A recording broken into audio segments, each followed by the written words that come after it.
Welcome to my YouTube channel. நம்ம இந்த வீடியோவில் என்ன பார்க்குறதுக்கு முன்னாடி நம்ம சேனலை சப்ஸ்கிரைப் பண்ணிட்டு இந்த பெல் ஐக்கனை கிளிக் பண்ணிக்கங்க. அப்படின்னா தான் நான் போடுற வீடியோ வந்துட்டு இருக்கு, நீங்கள் பார்த்து என்ஜாய் பண்ணிகிட்டே இருக்கலாம்.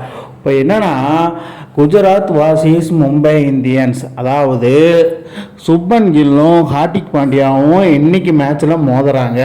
இதில் வந்து பார்த்தீங்கன்னா என்னதான் நடந்திருக்கு, ஏன்னா மும்பை இந்தியன்ஸ் வந்து குஜராத், அதாவது அகமதாபாத் போய் வின் பண்ண சரித்திரமே கிடையாது.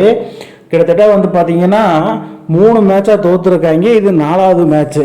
இதனால் வந்து இந்த போட்டி வேறு மாதிரி இருக்கும்.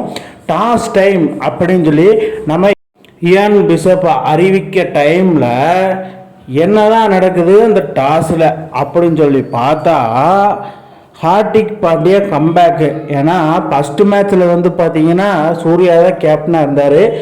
லோயஸ்ட் ஓவர் ரேட்டில் வந்து பார்த்தீங்கன்னா அவரை பேன் பண்ணியிருந்தாங்க ஃபஸ்ட்டு மேட்ச்சில், லாஸ்ட் ஐபிஎல்லில் பண்ணதுனால. இப்போ ஃபஸ்ட்டு மேட்ச்சே ஹார்திக் பாண்டியா டாஸை வின் பண்ணிட்டாப்புல. டாஸை வின் பண்ணால் என்ன பண்ணணும், ஏன்னா இது ஒரு பேட்டிங் ட்ராக்கு. ஆனால் நம்மால் என்ன பண்ணியிருக்காருன்னா, நம்ம மும்பை இந்தியன்ஸ் கேப்டனாக இருக்கிறாரா இல்லை வந்து ஜிடிக்கு கேப்டனாக இருக்காரா, பழைய விசுவாசத்தை இங்கே காமிச்சிட்டாரா என்னன்னே தெரில. கோயிங் டு பவுல் ஃபஸ்ட்டு எடுத்துட்டாப்புல. பவுல் ஃபஸ்ட்டு எடுத்துட்டு தலைவன் வேறு லெவலில் ஏதோ ஒரு பிளான் வச்சுருக்கிறான் அப்படின்னு சொல்லி பார்த்தா, என்னத்த பிளானு, அடிக்கிறதா பிளானு அப்படின்னு சொல்லிட்டு கிளம்பிட்டா நம்ம இயான் பிஷப்புக்கு ஒரு ஷாக்கு. அதுக்கப்புறம் வாப்பா பிரின்ஸு, இன்றைக்கி மேட்ச்சில் களத்தில் சந்திப்போம், உன்னோட பிளான் என்னென்னு என்கிட்ட சொல்ல வேண்டாம் அப்படின்னு சொல்லிட்டு 2 பேரும் கை கோக்கலை போட்டு களத்தில் சந்திப்போன்னு போயிட்டாங்க. ஃபஸ்ட் இன்னிங்ஸை ஸ்டார்ட் பண்ண குஜராத்து என்னமா அடிங்க, அடியும் அடி நடி. இது ஓப்பனிங் பேட்ஸ்மேனா 2 பேரும் அப்படின்னு சொல்கிற மாதிரியே கிடையாதுங்க. ஆனால் சுப்பன் கில்லு, பிரின்சஸ் ஆஃப் கில்லு சும்மாவா சொல்கிறாங்க, போட்டு போலான்னு. அதாவது 10 போல்ட் ஆகட்டும், நீ எவனா வேணா இரு, யாரா வேணா இரு, நான் போட்டு பொழப்பேன் அப்படின்னு சொன்ன மாதிரி தாங்க போட்டு புலந்துட்டு இருந்தாப்புல. அதுக்கப்புறமா அவரோட சேர்ந்து நம்ம தமிழ்நாட்டோட சிங்க குட்டி நம்ம சாய் சுதரனை பற்றி பேசியே ஆகணும். சுதர்சன் அப்படின்னாலே ஒரு ஹம்பேக் ஹீரோன்னு சொல்லலாம். ஏன்னா 2023 ஃபைனலில் கதற விட்ட தருணம், ஃபைனலில் வேற மாதிரி என்னமா பேட்டிங்க. ஒரு பிளேயர் வந்து ஒரு மேட்ச் அடிக்கல, 2 மேட்ச் அடிக்கல. ஒரு சீசனில் 14 மேட்ச்சுன்னா நான் 14 மேட்சுமே நான் அடிப்பேன் அப்படின்னு சொன்னால் ஆப்பனண்ட்டுக்கு கதி இறங்கி போயிடாது. அந்த மாதிரி தான் நம்ம சாய் சுதர்சன் போட்டு ஓலன்னு போகலாம். ஒரு எண்டில் நம்ம சுப்மன் கில் போட்டு பொழக்க, இன்னொரு 2ல் சாய் சுதர்சன் போட்டு பொழக்க, தம்பித்து போட தருணம் மும்பை இந்தியன்ஸ்.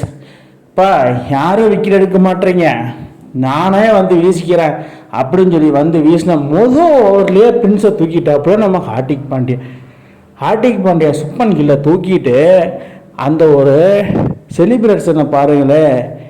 வேற மாதிரி எந்த மாதிரி அந்த மாதிரி அப்படின்னு ஒரு செலிப்ரேஷனு. கிளம்பு காற்று வரட்டு அப்படின்னு சொல்லி ஹார்திக் பாண்டியாவோட மைண்டு வாய்ஸு.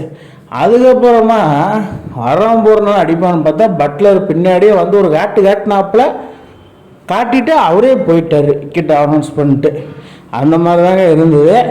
அதுக்கப்புறம் நம்ம காட்டு பையன் ஷாருக் கான் போட்டு புலவலன்னு போகிறான் வந்து, அதாவது அடிக்கிறதும் பிளானே, இந்த கட்டைக்கு போடுறது உருட்டுறது பிளானே கிடையாது அப்படின்னு சொல்லி வந்து வெட்டு நட்டுருக்கிறான். அவனையும் ஹார்திக் பாண்டியா தூக்கி விட்டாப்புல. 2வது விக்கெட் ஹார்திக் பாண்டியாவுக்கு.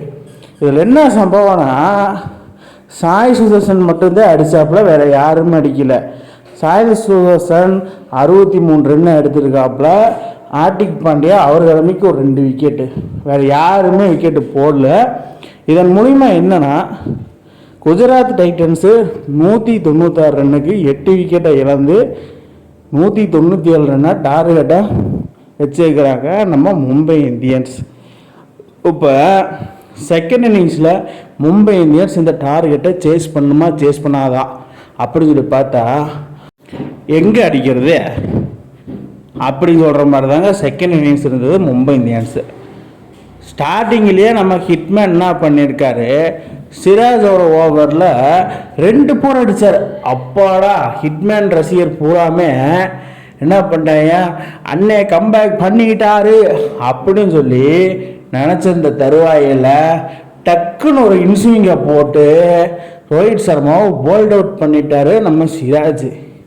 என்னடா இது ஹிட்மேனுக்கு வந்த சோதனை அப்படிங்கிற மாதிரி தான் இருந்தது.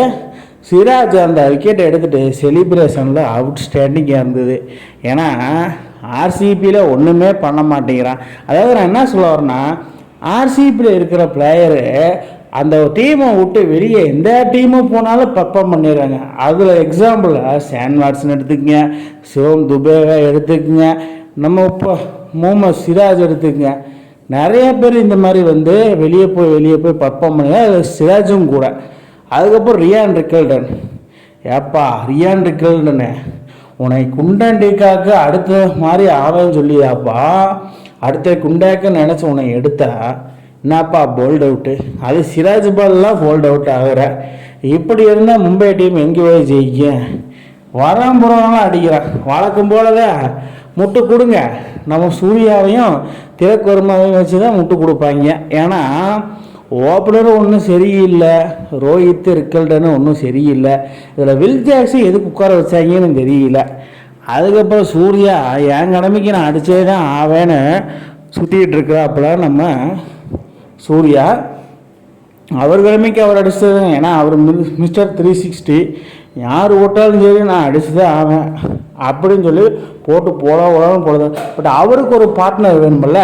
அது யாருன்னா நம்ம திலக் வர்மா நிதானமான ஆட்டத்தை ஆட நம்ம சூரியகுமார் என்ன பண்ணியிருக்காரு, போட்டு போடாமல் பிறந்துட்டு இருக்காரு.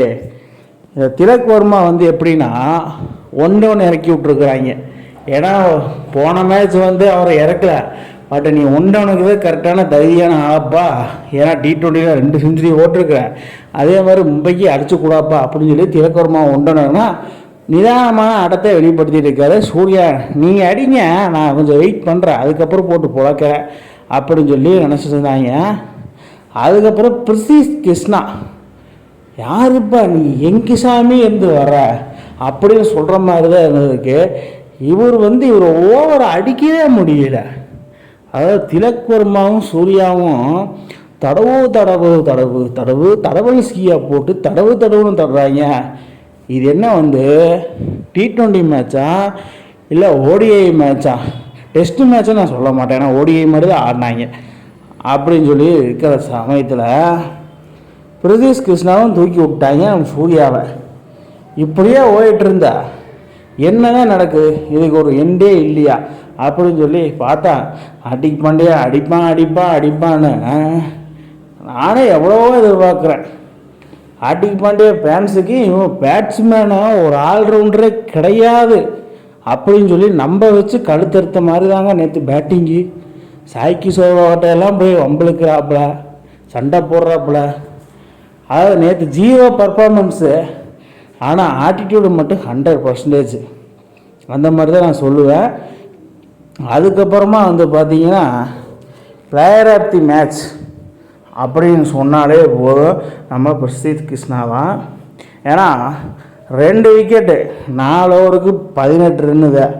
இந்த மாதிரி பவுலிங் வீஸ்னால் எப்படி மும்பை வின் பண்ணுவாங்க? ஸோ இதனால் குஜராத் டைட்டன்ஸ் 36 ரன்ஸ் வித்தியாசத்தில் வின் பண்ணிட்டாங்க. இது மும்பைக்கு 2வது மேட்ச் லாஸ் பண்ணுறாங்க. இது மூலிமா இன்னும் 12 மேட்ச் தான் இருக்குது. குஜராத்துக்கு அருமையான கம்பேக்கு ஹோம் ஸ்டேடியத்தில். இப்படியே போயிட்டு இருந்துச்சுன்னா மும்பை படுதோல்வி தான்.